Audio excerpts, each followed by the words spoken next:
Le Conseil des ministres a examiné 2 projets de loi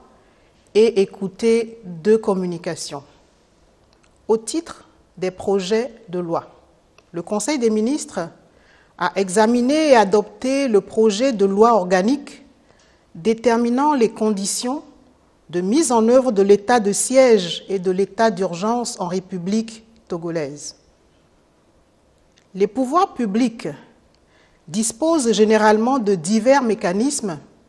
leur permettant d'étendre leur pouvoir d'action pour faire face aux situations de crise. Ainsi, dans notre pays, la Constitution du 14 octobre 1992 prévoit 2 régimes de crise que sont l'état de siège et l'état d'urgence. L'état de siège est un régime restrictif de liberté publique applicable en cas de menace étrangère ou d'insurrection.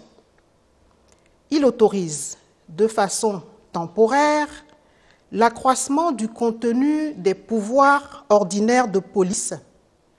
la possibilité d'un dessaisissement des autorités civiles au profit des autorités militaires, ainsi que l'élargissement de la compétence des tribunaux militaires. L'état d'urgence est le régime applicable lorsqu'il y a un péril imminent résultant d'atteintes graves à l'ordre public ou d'événements présentant par leur nature et leur gravité le caractère de calamité publique. Il prévoit, toujours à titre temporaire, le renforcement des pouvoirs confiés à l'autorité administrative pour garantir la sécurité et l'ordre public et la limitation proportionnée de l'exercice de certaines libertés publiques. Conformément à la Constitution, c'est une loi organique qui fixe les conditions de mise en œuvre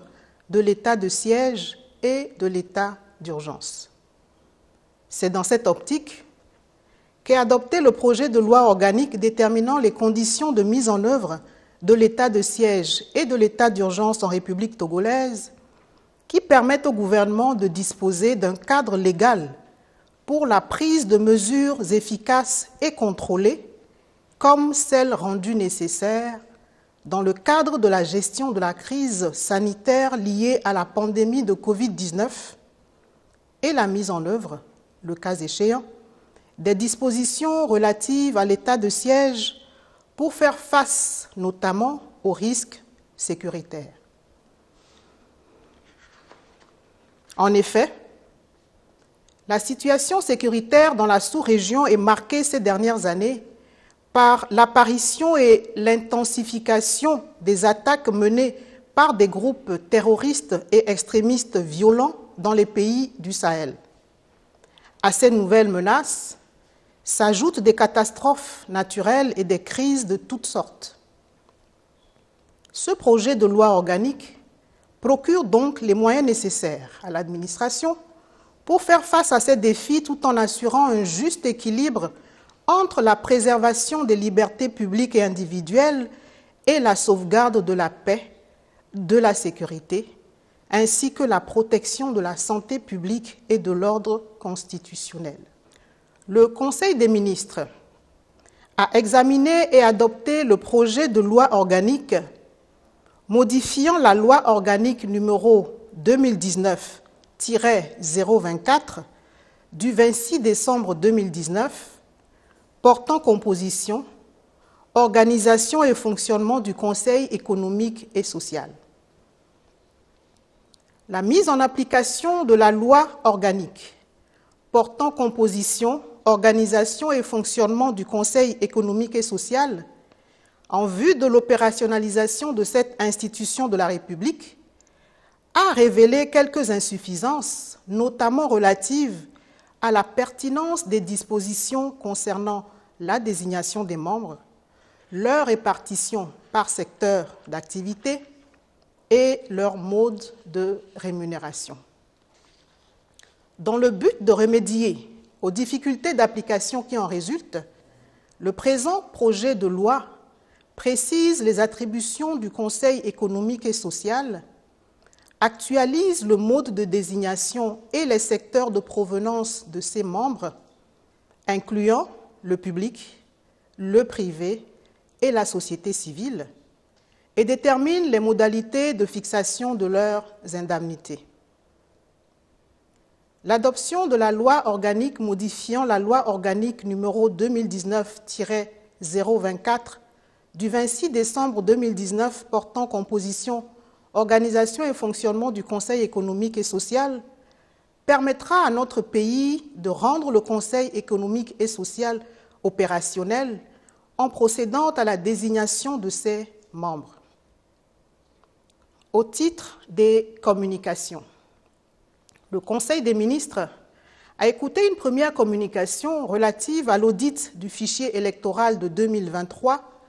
pour l'organisation des élections régionales et législatives,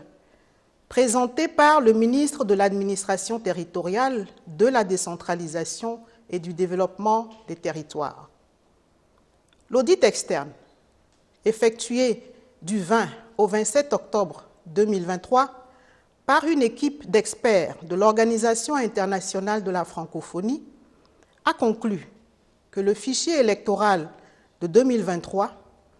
contenant 4 203 711 électeurs inscrits, dont 2 262 396 femmes, soit 53,82%,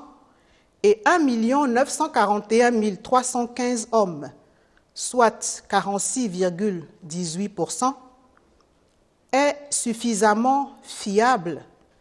pour permettre la tenue des prochaines élections régionales et législatives dans des conditions de confiance. La proportion des électeurs inscrits au fichier représente 51,9% de la population togolaise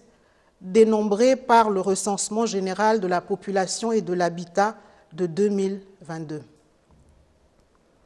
Il appartient désormais à la Commission électorale nationale indépendante de proposer un chronogramme pour l'organisation des élections régionales et législatives. Le Conseil des ministres a écouté une deuxième communication relative à la situation sécuritaire nationale présentée par le ministre de la Sécurité et de la Protection civile. La situation sécuritaire sur le plan national est tributaire du contexte régional fortement marqué par la persistance du terrorisme et de l'extrémisme violent et la volonté manifeste des groupes armés d'étendre leur zone d'influence au-delà du Sahel, notamment vers les pays du Golfe de Guinée. On note depuis 2016 l'intensification et la multiplication des attaques dans plusieurs pays. Au Togo, la première attaque terroriste à Sanloaga dans la préfecture de Kpendial en novembre 2021 a été suivie de plusieurs incursions et incidents dans la région des Savanes. Au cours de cette année 2023, notre pays a connu une attaque par embuscade, 11 accrochages avec les groupes armés terroristes, 9 explosions d'engins explosifs improvisés et 20 découvertes et neutralisations d'engins explosifs improvisés. Durant la même période, nous déplorons 31 morts, dont 11 civils, 29 blessés et 3 disparus. Ainsi, notre pays a, le 23 novembre 2023, renforcé le cadre réglementaire de mise en œuvre du programme d'urgence de renforcement de la résilience et de la sécurité des communautés qui permettra d'étendre à l'ensemble du territoire national l'approche globale et holistique précédemment mise en œuvre dans la région des Savanes. Le président de la République a instruit le gouvernement de prendre sans tarder toutes les mesures pour permettre d'organiser les prochaines élections au plus tard à la fin du premier trimestre de l'année 2024, en tenant compte de la persistance des défis sécuritaires pour garantir à tous, candidats, électeurs et citoyens, la sécurité nécessaire sur toute l'étendue du territoire national. Fait à Lomé, le 25 novembre 2023, le Conseil des ministres.